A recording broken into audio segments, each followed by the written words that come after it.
সিন্ধু বিজয় ইসলাম এবং ভারত উপমহাদেশের ইতিহাসে এক যুগান্তকারী ঘটনা।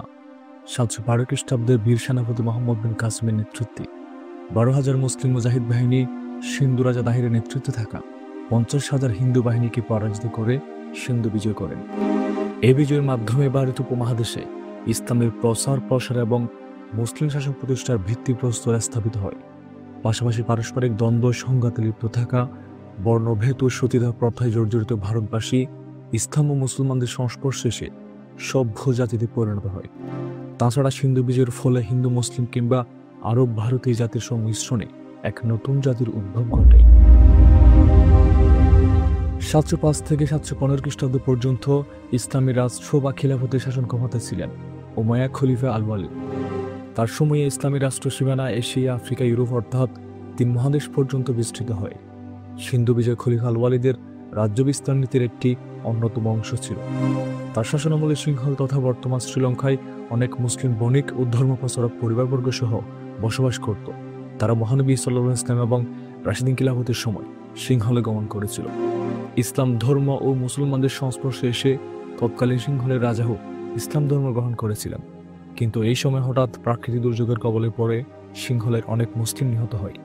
তাই সিংহলের রাজা 710 খ্রিস্টাব্দে মুসলিম পরিবারবর্গকে মূল্যবান উপহার ও প্রোটোকল সহ 8টি জাহাজ করে খলিফা আল ওয়ালিদের কাছে প্রেরণ করেন। তাছাড়া সিংহলের অনেক মুসলমান হজব্রত পালনের উদ্দেশ্যে জাহাজের যাত্রা হয়েছিলেন। এই জাহাজগুলো সিংহল থেকে আরব সাগর হয়ে উমাইয়া খিলাফতের রাজধানী দামেস্কের উদ্দেশ্যে যাত্রা করে। কিন্তু প্রতিমধ্যে সাগরে তুফানের কবলে পড়ে জাহাজগুলো সিন্ধু রাজ্যের দেবল সমুদ্র বন্দরে নোঙ্গর করে। প্রতিমধ্যে সিন্ধুর উগ্র হিন্দু জলদস্যুরা জাহাজগুলোতে আক্রমণ করে অসংখ্য মুসলিম নরনারীকে হত্যা এবং নরনারী শিশু বৃদ্ধ নির্বিশেষে সবাইকে বন্দী করে জাহাজে থাকা স্বর্ণমুদ্রা সহ মূল্যবান উপহার ও প্রোটোকল সমূহ লুট করে নেয়। খলিফা আল ওয়ালিদ মুসলমানদের এই দুঃসংবাদ শুনতে পেয়ে খুবই মর্মাহত হন। তিনি তার পূর্বাঞ্চলীয় অর্থাৎ ইরাকের গভর্নর হাজ্জাজ বিন ইউসুফকে এই বিষয়ে যথাযথ ব্যবস্থা নেওয়ার নির্দেশ প্রদান করেন। হাজ্জাজ বিন ইউসুফ জলদস্যুদের বিরুদ্ধে ব্যবস্থা গ্রহণ, মুসলিম বন্ধুদের মুক্তি এবং নিহতদের ক্ষতিপূরণের দাবি জানিয়ে সিন্ধুরাজ রাজা দাহিরের কাছে চিঠি প্রেরণ করেন। কিন্তু রাজা দাহির এই নির্দেশ প্রত্যাখ্যান করলে হাজ্জাজ বিন ইউসুফ ক্ষুব্ধ হন এবং সিন্ধু অভিযানের প্রতিজ্ঞাবদ্ধ হন। এই লক্ষ্যে তিনি 710 খ্রিস্টাব্দে সেনাপতি উবাইদুল্লাহ এবং বুদালির নেতৃত্বে সিন্ধু রাজ্য ও রাজা দাহির বিরুদ্ধে পরপর 2টি অভিযান প্রেরণ করেন। কিন্তু রাজা দাহির বাহিনীর কাছে মুসলিম বাহিনী শোচনীয়ভাবে পরাজিত এবং নৃশংসভাবে হত্যাযজ্ঞের শিকার হয়।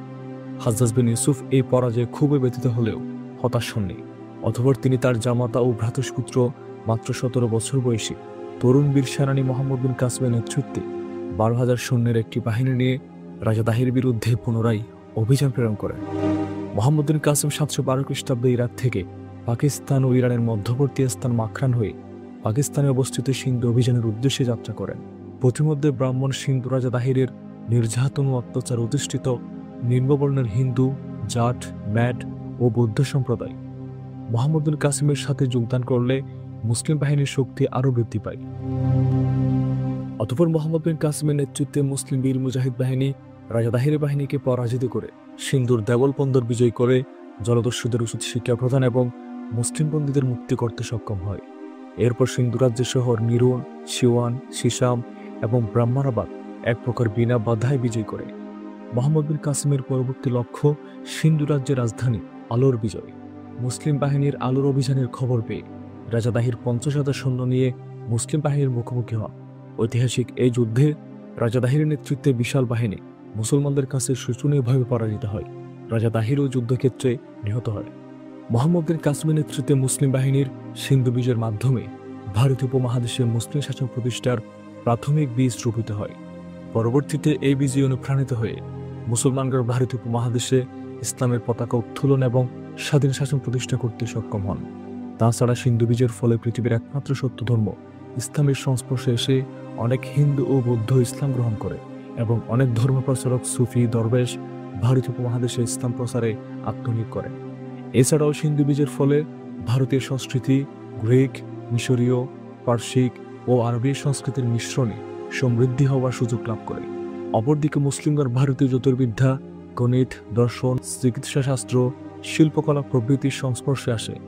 এবং উভয়ের মধ্যে বৈবাহিক সম্পর্ক স্থাপিত হয়। এভাবে হিন্দু মুসলিম কিংবা আরব ভারতীয় জাতির সংমিশ্রণের ফলে এক নতুন জাতির উদ্ভব ঘটে। 712 খ্রিস্টাব্দে সিন্ধু বিজয়ের পর 713 খ্রিস্টাব্দে মোহাম্মদ বিন কাসিমের নেতৃত্বে মুসলিম বাহিনী মুলতান শহর বিজয় করে।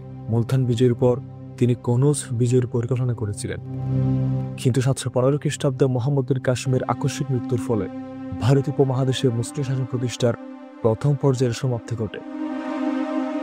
মোহাম্মদ বিন কাসিমের আকস্মিক মৃত্যুর পর থেকে 1224 খ্রিস্টাব্দ পর্যন্ত সিন্ধুর মুসলিম শাসকগণ উমাইয়া ও আব্বাসী খলিফাদের অধীনে সিন্ধু শাসন করত। 1024 খ্রিস্টাব্দে সুলতান মাহমুদ গজনবী সিন্ধু অভিযানের মাধ্যমে সিন্ধুতে আরব মুসলিম শাসনের অবসান ঘটে। আফগানিস্তানের গজনবী ও ঘুরি সালতানাতের অধীনে সিন্ধু শাসিত হয়।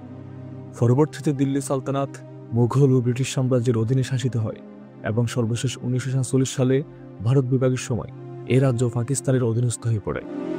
মোহাম্মদ বিন কাসিমের সিন্ধু ও মুলতান বিজয়ের প্রায় 300 বছর পর আফগানিস্তানে গজনবী সালতানাতের শাসক সুলতান মাহমুদ গজনবী ভারতীয় উপমহাদেশে বিজয় অভিযান পরিচালনার মাধ্যমে এই উপমহাদেশে মুসলিম শাসন প্রতিষ্ঠা দ্বিতীয় পর্যায়ের সূচনা হয়।